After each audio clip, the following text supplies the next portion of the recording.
I was amongst the first, one of the first people who bought into the KTM band.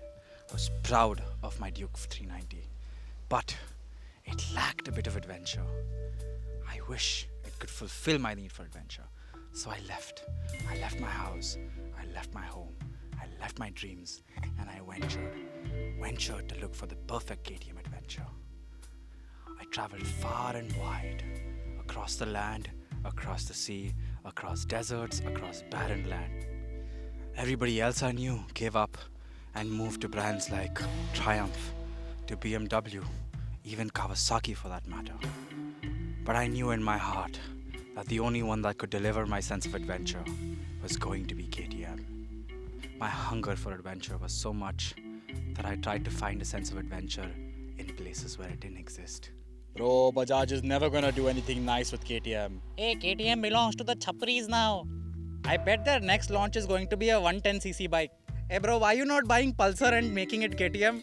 Oh my god, I don't want to go on a date with you. You ride a KTM. Oh, that's so chapri. KTM! Why have you forsaken me, KTM? Bajaj, you took the ace also. KTM, where is my adventure, KTM?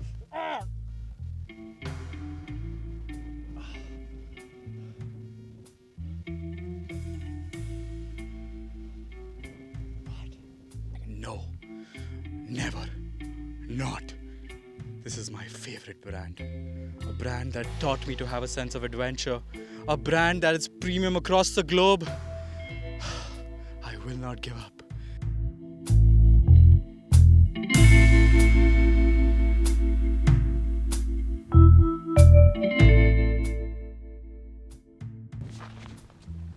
Alloy wheels? Non-adjustable suspension? Adventure X? KTM!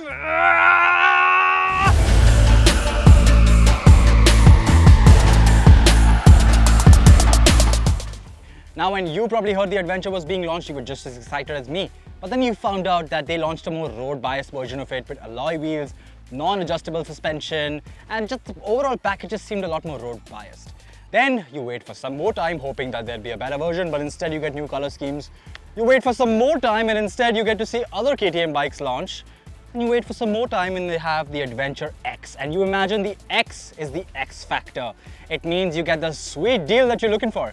But no, what does the X stand for? The X is essentially a bunch of options being X'd out of the existing Adventure. So here we are with the KTM Adventure X. What exactly is the Adventure X? Well, the Adventure X is essentially the KTM Adventure without the Medzilla tires, without the fancy electronics, without the fancy TFT. You get no traction control, you get no cornering ABS, you do get regular ABS though, but no cornering ABS, no traction control, no slipper clutch. Instead, you have a more bare bones package. They come with MRF tires to cost cut, and overall this saves you about 60,000 rupees. Quite frankly, this should have been the Adventure we got to begin with. I mean, I personally have been riding this motorcycle for about an hour and a half so far, and I do not think it needed traction control to begin with. It didn't exactly need the Medzilla tires to begin with. It's been doing just fine with these MRFs. It didn't need the cornering ABS because who the hell is cornering their Adventure 390? And how much are you really cornering? What kind of leans are you getting in? Please comment it down. I would like to know. But as far as I know, in the dirt, in our roads in general, touring, the Adventure X is the perfect motorcycle.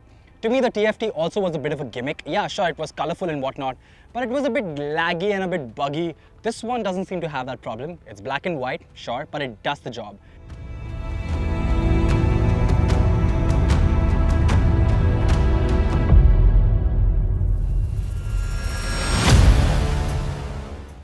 Now, well, I got my KTM Duke 390 back in 2014 and it was the BS4 avatar, so I think it was a pre-BS4, so it didn't even get slipper clutch.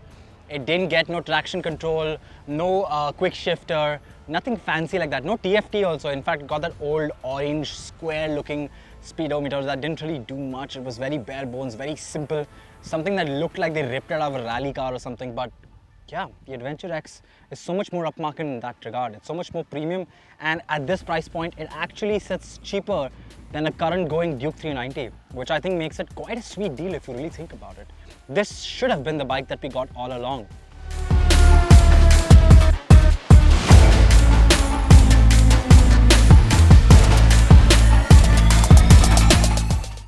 So, what's the Adventure X like to ride? For starters, it rides exactly like the regular Adventure.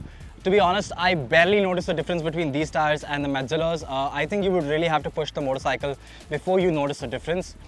If I had an existing pair of KTM Adventure Metzeler's, I would finish them and maybe even consider getting the MRFs because they actually perform quite decently. I didn't have any trouble whatsoever. And sure, they slide in the dirt well enough, but once you hook them in the dirt, they stay hooked, they don't break traction. The motorcycle is just as comfortable. Like I said, nothing has really changed about the motorcycle functionally. Like, yeah, also you don't have adjustable levers in the front, which it's okay. I don't think you need it. I've been riding it without adjustable levers. I didn't really feel the need for it. I think this motorcycle has been treating me just fine and has been invigorating my inner adventurer. But what if I wanted more? What if I wanted something that was a bit more thrilling? What if I wanted something that allowed me to head into the wilderness, also every now and then gave me the kind of suspension travel and the tweaking that would allow me to do more, would give me a pair of spoked wheels so I don't have to worry about damaging these beautiful set of alloys. But what if there was something more? KTM Adventure is the best. I thought I put this on All silent. other bikes wear a little dress. KTM. KTM. Hello? Hello? Is this Gavin Rodriguez? Who is this? Yes? This is Gavin speaking. I heard you've been talking shit about KTM, you little shit. Yeah, well, we at Bajaj heard your cries and... yeah. We have a surprise for you. See you at Kolad. Kolad? Okay. I'll see you there.